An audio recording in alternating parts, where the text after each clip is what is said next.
இல்ல ப்ரோ, நான் டெல்லிக்கு இப்போ போல ப்ரோ. ஏன்டா? அது அது எனக்கு இங்க ஒரு முக்கியமான வேலை இருக்கு ப்ரோ. என்ன வேலை? ம். டேய் சுந்தர், ஆ? என்னடா என்ன வேலைன்னு சொல்லு. இல்ல அ, ஆ இல்ல ப்ரோ, என் ஃப்ரெண்டுக்கு ஆக்சிடென்ட் ஆயிடுச்சு ப்ரோ. ஆக்சிடென்ட் ஆயிடு. சரி, அது அவங்க ஃபேமிலியில இருக்கிறவங்க பாத்துக்க மாட்டாங்களா? இல்ல ப்ரோ, அவனுக்கு ஃபேமிலின்னு யாரும் இல்ல ப்ரோ. தனியா இருந்து கஷ்டப்படுறான். பார்க்கவே பாவமா இருக்கு ப்ரோ. நானும் இல்லனா அவன் ரொம்ப சிரமப்படுவான் ப்ரோ.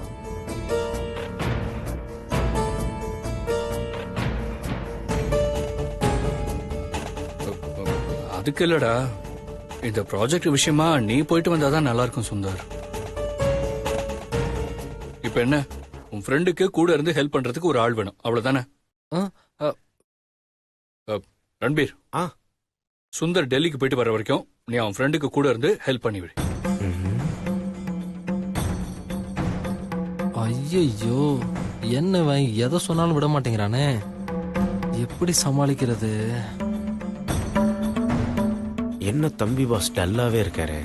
சரி, நம்ம ஏதாவது ஹெல்ப் பண்ணுவோம். பாஸ், எனக்கு என்னமோ தம்பி பாஸ் டெல்லிக்கு போகாம இருக்கிறதா நல்லதுன்னு தோணுது பாஸ். ஏன் ரன்பீர் அப்படி சொல்ற? இல்ல பாஸ், என்னதான் தம்பி பாஸ் டெல்லிக்கு போனாலும் அவரோட ஃப்ரெண்டோட ஞாபகமா தான் இருக்கும். அது மட்டும் இல்ல, நான் கூட இருந்தாலும் தம்பி பாஸ் கூட இருக்கிற மாதிரி அவங்களுக்கு இருக்காதுல்ல.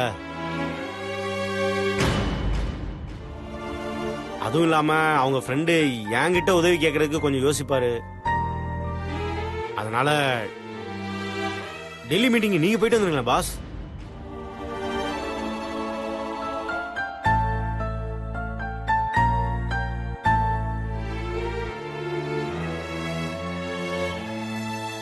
ஓகே ரன்பீர், நீ சொல்றது சரிதான். டே சுந்தர், நீ டெல்லிக்கு போக வேணாம். நீங்க இருந்து ஆபீஸ பாத்துக்கோ, நான் டெல்லிக்கு போயிட்டு வரேன்.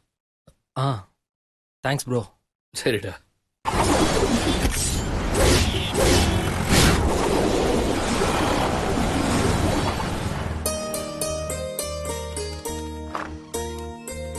Excuse me sir.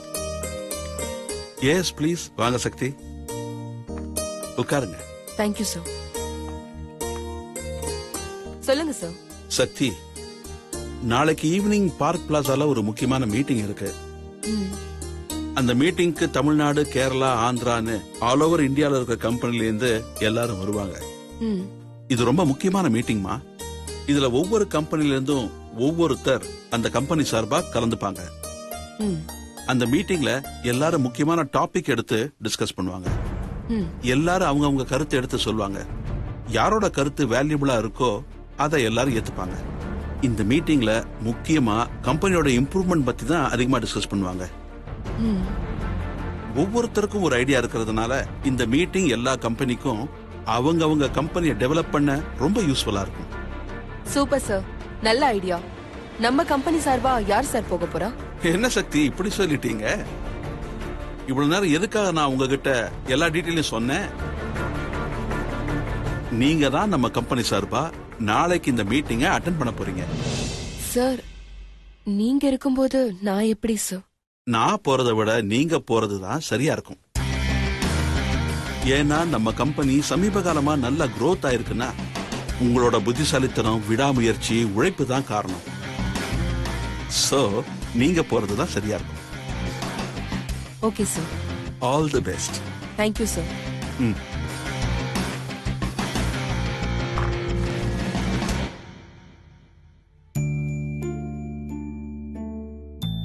ஆமா, சுந்தர் எங்க? அவர் இன்னும் வரலையே. இன்னும் வரலையா? அப்பவே கிளம்பிட்டானே. தெரியல, இன்னும் வரல.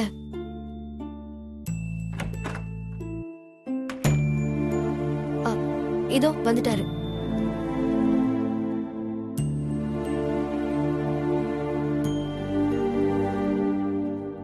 டே சுந்தர், வாடா சாப்பிடலாம். என்னங்க? உங்க அண்ணன் கூப்பிடுறாரு, நீங்க பாட்டுக்கு ஏதோ யோசிச்சுட்டு போயிட்டே இருக்கீங்க. கூப்பிட்டியா ப்ரோ? வாடா சாப்பிடலாம். இல்ல ப்ரோ, எனக்கு பசிக்கல, நீ சாப்பிடு. டேய், நீ நானும் ஒண்ணா உட்காந்து சாப்பிட்டு ரொம்ப நாள் ஆச்சு. வா வந்து உட்காரு சாப்பிடலாம்.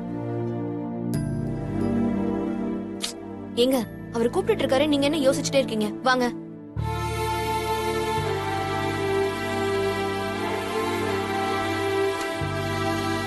உட்கார்.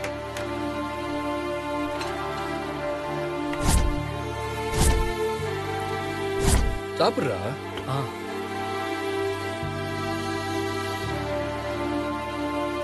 தம்பி, நீ வீடு கேட்டிருந்தீங்கல்ல, ஒரு வீடு இருக்கு தம்பி. 25,000 ரூபாய் வாடகை, 2 லட்சம் ரூபாய் அட்வான்ஸ். இதுக்கு கம்மியா கிடைக்கிறது கஷ்டம் தம்பி.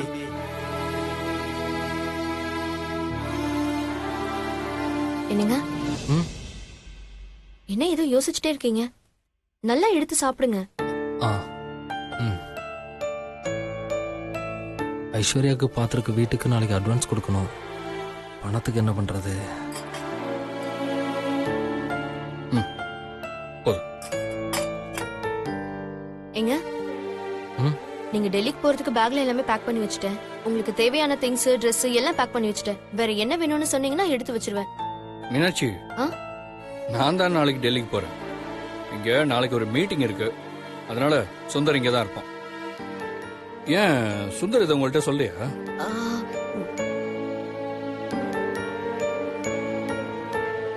டேய் சுந்தர், ம் நீ மீனாட்சி கிட்ட சொன்னியா இல்லையா?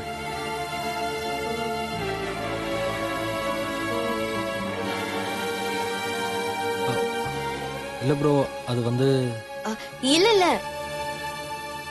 அவரு சொன்னாரு. நான் தான் இருக்கிற வேலையில மறந்துட்டேன். ஓ,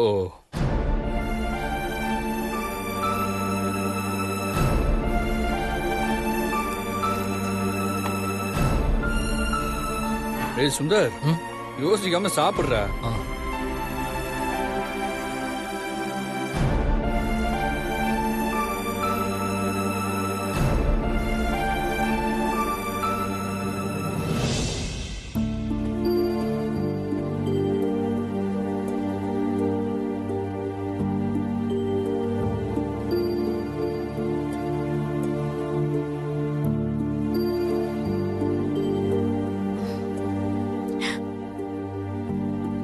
எனக்கு தெரியும் நீங்க ஏன் இப்படி இருக்கீங்கன்னு.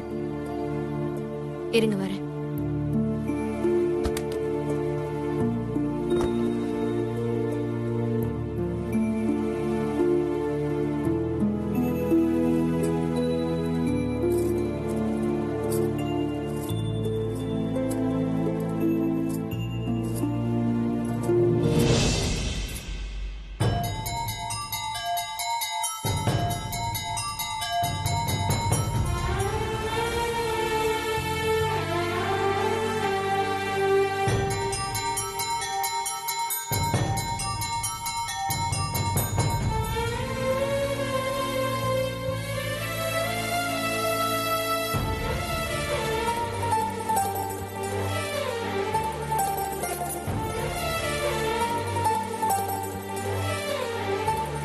ஏங்க, தள்ளி உட்காருங்க. தள்ளி உட்காருங்கன்னு சொல்றேன்ல.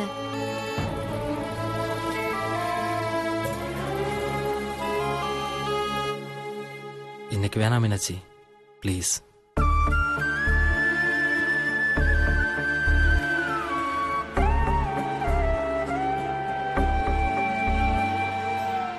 எதுக்கு எதுக்குங்க ப்ளீஸ் எல்லாம்? நீங்க ஒரு மாதிரியா இருக்கீங்க. நான் வேணா குடிக்க ஏதாவது கொண்டு வந்து தரட்டுமா? இல்ல, எனக்கு வேணாம் மீனாட்சி. கொஞ்சம் டயர்டா இருக்கு, ரெஸ்ட் எடுத்தா சரியாயிடும். நான் படுத்துக்கிறேன். ம் சரி, படுத்துக்கோங்க. ம்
இந்த நகை எடுத்தா மீனாட்சி காலையில கண்டுபிடிச்சிருவா.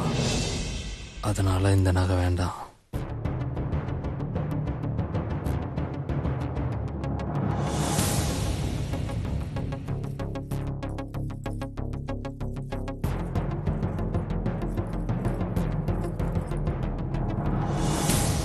இந்த நகை எடுத்துட்டு போய் அடமான வச்சு ஐஸ்வர்யா தங்க போற வீட்டுக்கு அட்வான்ஸ் கொடுத்துருவோம். 2-3 நாள் கழிச்சு இந்த நகையை மீட்டு மீனாட்சிக்கு தெரியாம இங்க வச்சிருவோம்.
ரொம்ப சீக்கிரம் எழுந்துட்டாரு. எங்க போனாரு?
அப்பாடா, அம்மாடி சுபத்ரா, பல வருஷமா ஜெயிலுக்குள்ள மாமியார் வீடு மணி அடிச்சா சோறுங்கிற மாதிரி நல்ல தண்ணி வசதியோட குளிச்சோமா தூங்கணுமான்னு நல்ல வசதியா இருந்துட்டோம். இப்ப வெளிய வந்து பார்த்தா இத்தனை வருஷத்துல எல்லாமே மாறி போயிடுச்சேமா. அதனால பேசாம இன்னும் கொஞ்சம் வருஷம் எக்ஸ்டெண்ட் பண்ண சொல்லி உள்ளேயே இருந்துடுவோமா? அம்மா, இவ்வளவு வருஷம் ஆகியும் இது மட்டும் மாறல. அந்த கோதாவரியும் அவ குடும்பத்தையும் நான் பழி வாங்கியே தீரணும். உன் ஆவேசம் நியாயமானதுதாம்மா. ஆனா இப்ப நாம எங்க போறது? எப்படியாவது சிவாவோட கையில கால்ல விழுந்தாவது கெஞ்சு கூத்தாடியாவது அந்த வீட்டுக்குள்ள போயிடணும். கொஞ்ச நாள் எல்லாத்தையும் மறந்த மாதிரி ஆற போடலாம். அதுக்கப்புறம் நம்ம பழி வாங்குற படலத்தை ஆரம்பிப்போம். மொத்தத்துல கொஞ்ச நாளைக்கு சூடு சொரணை இல்லாம கிடக்கணும்னு சொல்ற அதானேமா? இதெல்லாம் நமக்கு என்ன புதுசா? பழக்கப்பட்டது தானே. அதுவும் ஒரு நடிப்பு தானேமா. இந்த அம்மா எப்படி அசத்துறன்னு நீ பாரு. வாமா போலாம். Yeah, I'll be there on time. Okay, bye. Hi, Pussycat. Hey, hi. என்ன புஷிகேட் அதுக்குள்ளே கிளம்பிட்ட? நான் டெல்லிக்கு போறேன்ல, அதனால தான் சீக்கிரம் ரெடி ஆயிட்டேன். டெல்லிக்கா? புஷிகேட் டெல்லியில இருந்து வரும்போது எனக்கு என்ன வாங்கிட்டு வருவ? உனக்கு என்ன வேணும் புசிகேட்? என்ன புஷிகேட், அங்க என்ன இருக்குன்னு எனக்கு எப்படி தெரியும் புஷிகேட்? நீ தான் அங்க என்ன இருக்குன்னு பார்த்து எனக்கு பிடிச்சத வாங்கிட்டு வரணும். Okay pussycat. என்னங்க அதுக்குள்ள ரெடி ஆயிட்டு வந்துட்டீங்க? இல்ல, ஃப்ளைட்டுக்கு 1 hour பிஃபோர் இருக்கணும். ஸ்பைஸ் ஜெட் கொஞ்சம் முன்னாடியே போனா தான் ஃப்ளைட்டை பிடிக்க முடியும். ஐயோ, நான் உங்களுக்கு காஃபி போட்டு கொண்டு வந்தேன். நீங்க நல்லா தூங்கிட்டு இருந்தீங்க. சரி டிஸ்டர்ப் பண்ண வேண்டாம்னு சொல்லி ஃபிளாஸ்க்ல ஊத்தி வச்சுட்டேன். நீங்க காஃபி சாப்பிட்டுட்டு அதுக்கப்புறமா கிளம்பி டிஃபன் சாப்பிடுவீங்கன்னு நினைச்சேன். நீங்க என்னடானா இப்படி ரெடி ஆயிட்டே வந்துட்டீங்க? நத்திங் டு வரி, நான் டிஃபனே சாப்பிடுறேன். சரி ரெடியா இருக்கு வாங்க. சுந்தர் எங்க? அவரு காலையிலே கிளம்பி சீக்கிரமா போயிட்டாரு. கிளம்பி போயிட்டானா? என்ன ஏர்போர்ட்ல டிராப் பண்றேன்னு சொன்னா திடீர்னு சொல்லாம போயிட்டான். இப்ப நான் எப்படி ஏர்போர்ட் போறது? அதுக்குதான் நான் இருக்கேனே பாஸ். வா ரன்பீர். என்ன பாஸ் நீங்க? நான் இருக்கும்போது உங்களை அப்படி விட்டுருவானா? நான் உங்களை டிராப் பண்றேன் பாஸ். பாஸ், ஃபர்ஸ்ட் எபிசோட்ல உங்களை ரிசீவ் பண்ணதுல ஆரம்பிச்சு நம்ம உறவு எண்டு கார்டு போடுற வரைக்கும் தொடரும் பாஸ். கவலைப்படாதீங்க, நான் உங்களை டிராப் பண்றேன் பாஸ். இந்தாங்க உங்க ஃபிளைட் டிக்கெட்ஸ், உங்க ஹோட்டல் புக்கிங் டீடைல்ஸ் எல்லாமே இருக்கு பாஸ். அப்புறம் நம்ம கார் வெளில நிக்குது பாஸ். தேங்க்ஸ் ரன்பீர். இதுக்குதான் ரன்பீர் வேணுங்கிறது.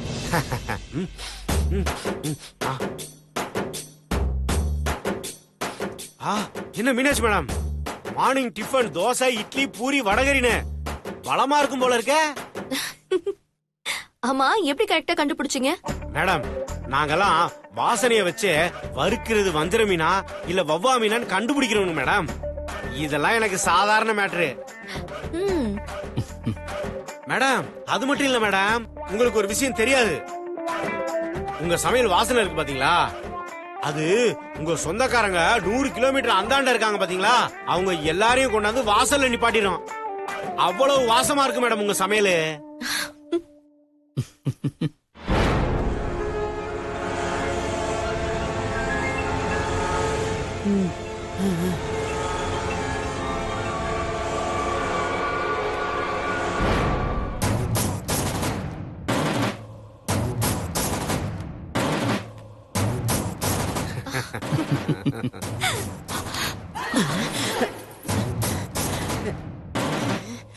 அம்மடி, இப்ப யாரம்மா கூப்பிடுறது? மீனாட்சி தான் நிக்கிறா. அவ ராஜ்யமா தான் இருக்கும், நீ அவளையே கூப்பிடு.